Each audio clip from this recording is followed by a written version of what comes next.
Hey, welcome back to No Hype Beer Reviews. Unless it's your first time, then welcome. Please consider subscribing. If you do, hit the notification bell, get all those updates. I never do 3 videos in a row. This is the 3rd video in a row I'm doing. I don't know if you can hear it in my voice. I'm not used to talking this much. Alright, so this is part 2 of the Ask Me Anything. So last week I had some questions about me being a teacher, so I did that as a separate, this is a teaching one. These ones are miscellaneous. These are not. These 3 people asked stuff that are not related. So this is a miscellaneous. I don't know what I'll title it, but probably miscellaneous.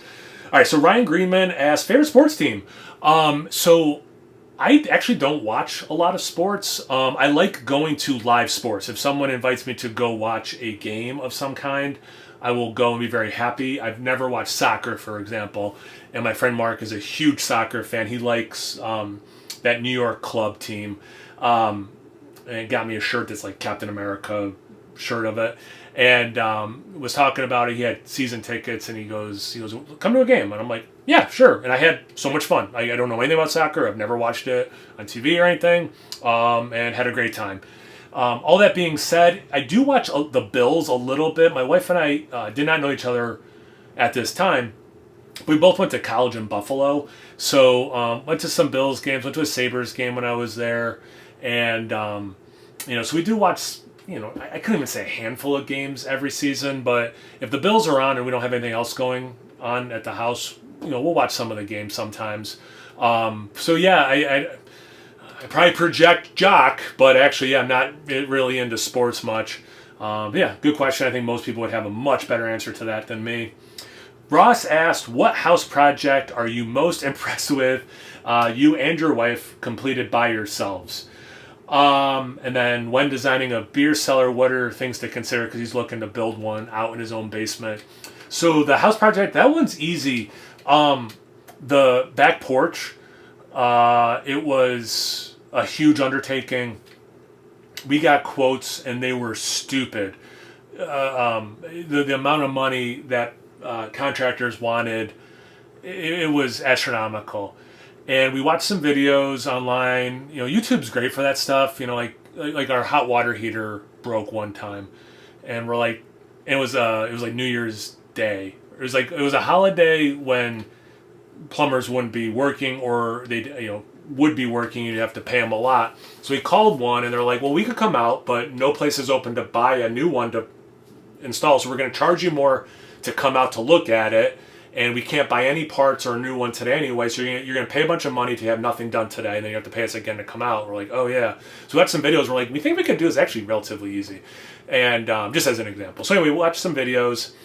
She did all the math, she did all the measuring and all that kind of stuff. I did mostly grunt work, and we could only work on it on weekends, and it was like one of those stretches of time where a lot of weekends had rain and stuff, so it was when we finished, or at least I'll speak only for myself, that first weekend where we weren't grinding, I almost felt guilty. I'm like, wait, what do you do with free time? It was just work all week, work on that all weekend. And even if the weather wasn't cooperating, we were just doing other projects that we could do inside or whatever. And the first few weekends, it took me a while to kind of get back to oh yeah, it's okay to not be crushing it all the time, not be working all the time. But yeah, we still spent a lot of money on the material, but we saved a lot doing it ourselves, and that was the biggest project, and it came out great. We get so many compliments when people come over, let alone if they know we did it ourselves or not. Just people are like, oh, this is a great wraparound back porch, it's awesome. It's like, yeah. One I did solo that I'm really proud of is this house we moved into in Albany. Had some water damage in some of the ceilings. The roofing has been fixed, so it's not an issue anymore, but the damage was still there. And I fixed some spots, and they were fine. They were good. But the last one I did was in our bedroom, and at that point I got really good at it, and it's seamless. The other ones, I can go in and be like, you can see right here where the cut. I don't know if the average person will walk in the room and notice, but I could point it out, and people be like, oh yeah, there is. The one in the bedroom, you can't tell. I mean, it's just perfection, you know. So that one I was pretty proud of myself. Beer cellar, you know what? I've never put any real thought into it. When I first started aging beer, I lived on the second floor of a house, and I just had a closet, and that worked great. You know, this basement does get relatively warm in the summer, so like these aren't consistently stored at 55 degrees or something. I mean, it easily gets into, you know, when it's super hot outside, this basement even gets into, you know, 70, low 70s, 70 territory. So a lot of people, you know, overthink it, in my opinion. I've had way more hits than misses, but people watch those Cellar Diary videos, they know there's misses, there's beers I've aged too long. But, you know, temperature, I don't worry too much about that. You know, you don't want it, you know, 90 degrees maybe, but like some of the year might get kind of warm. It's out of the sunlight, which is helpful. Wax sealing, I got out of the habit of doing that, but some of those beers that were wax sealed do seem to hold up a little bit better. But yeah, it's super fun. I love aging beer. It's always fun, even when it's past its peak. Gregorio started with a joke question. He goes, "What did Kyle do on a summer vacation? LOL." Because he knows I worked at that other house, and if I was here, I was doing like little stuff around here, or, you know, let alone always dealing with Cooper, who is getting more independent, but he's still a puppy, so he still takes a lot of my time. But his more serious question was, what percentage of the beers you review... let me slow down. What percentage of the beers you review are only available in your region? Yeah, you know, it's funny, because I was thinking back to it, something I don't think about, and, or I haven't thought about much. It comes up every once in a while.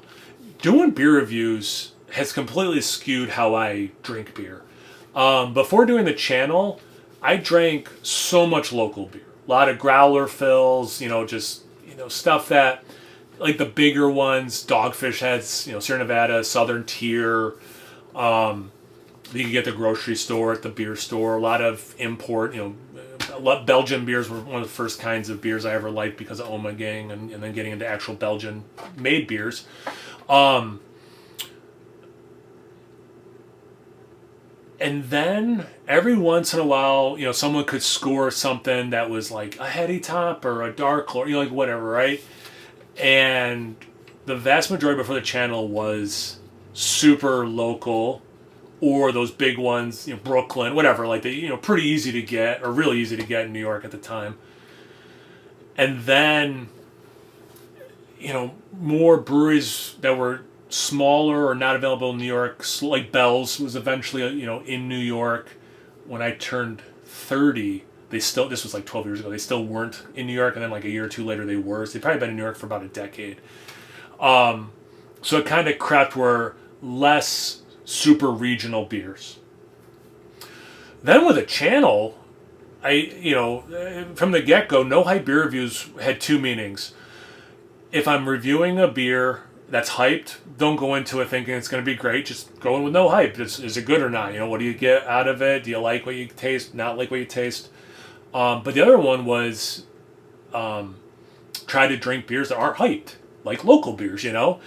And I didn't think about it, but as a viewer, I had sent out boxes. At least one time I sent a box to Darwin. And I was like, I want to hear his thoughts about these beers. And I forgot about this. And they had a canning issue. It sucked because it was Upstate Brewing Company, and they were just making some awesome beers. And then they had a canning issue, and I had these beers fresh. I'm like, these are great. Like, this batch of stuff is great. So I sent him those. I don't know if I sent him anything else, but definitely some Upstate beers. And he emailed me back after he got them. He's like, I think these might be off or something, man. He's like, I don't know if you want me posting the reviews. I don't remember, actually. Again, I kind of forgot this ever even happened. So I don't know if he ever even posted. I don't know where we landed on, or if he reached out to the brewery also. I'll have to look up if he ever released those. But anyway, he was doing a lot of fun videos back then. He was doing like he would infuse Bourbon County with coffee and stuff, which I thought was cool, and I started doing it and stuff. But anyway, I didn't think about this when I started the channel, but like, oh yeah, there's people who are like me, who are like, oh, I like this person's take on beer. Let me send them some beer so I can, you know, drink. Maybe like you buy the same beer for yourself, right? And you send one off to the beer reviewer, and then you drink one as you're watching their review, and it's cool to hear their thoughts, but also you're kind of like drinking a beer with them virtually, before COVID and the Zoom drinking and stuff anyway started happening more. But anyway, so like people started, like sending beers, some breweries started sending beers. So then it's just like all over the place where you're trying beers. And at the same time, more and more stuff's becoming available in New York that I never would have thought, Three Floyds and stuff, I never would have thought they would be in New York, so then the regionality just went to the wayside, and also trying to get one of different beers, so that, because I don't drink a lot besides what I review, so the regionality of it all, the availability, like only here, that's gone away. So what to very succinctly answer Gregorio's question, it's got to be a really small percentage that are only available regionally to me. And depending what, like, is regional the capital region of New York State? Is it all of New York State? Is it the Northeast? I guess it depends on how you're defining regional. But, yeah, I do wonder about that sometimes.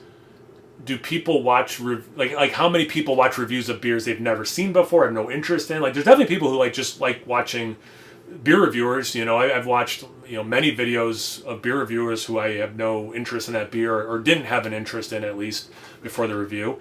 But then there's definitely ones, especially anymore, it's more often like Joe from the Beer Patrol just posted Labatt Light. I used to watch every video Joe released. But there's no one I watch every video of anymore, just for time. I've become friends with so many, interested in so many. I don't have the time to watch all of them that I like as people and as beer reviewers. So now it's almost exclusively beers I've had, and I'm curious what their take is. Because Labatt Blue, especially the Labatt Blue Light, which is what this one was, that's what I drank in college when I was in Buffalo the most. That was like the first beer I ever liked was Labatt Blue. And then I had the light one. I'm like, oh, this has less calories and stuff. I'll crush these. It's college. I'm going to crush beers, and let me do the light version. So I was like, oh, I was stoked to watch that video, And then every once in a while, I'm like, man, I haven't watched, this person's channel in a while, so let me check out, what video they put up today or this week or whatever, Sorry, I'm getting off on a tangent a little bit. Yeah, I'm all over the map at this point with what I drink. I don't know, Gregorio, do you find that it does? I'm curious as a viewer. I'll put it back on you. And this doesn't have to be just for him. You as a viewer, does it feel like I view a lot, or I review a lot of beers that aren't somewhat readily available? I'm curious. I don't know. Anyway, those are all the questions I got. Hope that was interesting. I haven't released the first Ask Me Anything video at the time of me recording this, so I have no idea if these are popular or not. But they were super fun to do. If this inspired you to ask me some questions, put them in the comment section. I can always do other versions of this. If people are not interested, totally cool. I'll try to come up with different topics for future Thursday videos. Let's see. So yeah, comment about anything. But again, if you do have questions, comment those. But anything else also works. Once you're done doing that, make sure you check them out on Instagram and Untappd. It's No Hype Beer Reviews, both those places. Please like, comment, subscribe, and most importantly, imbibe. Cheers, everyone.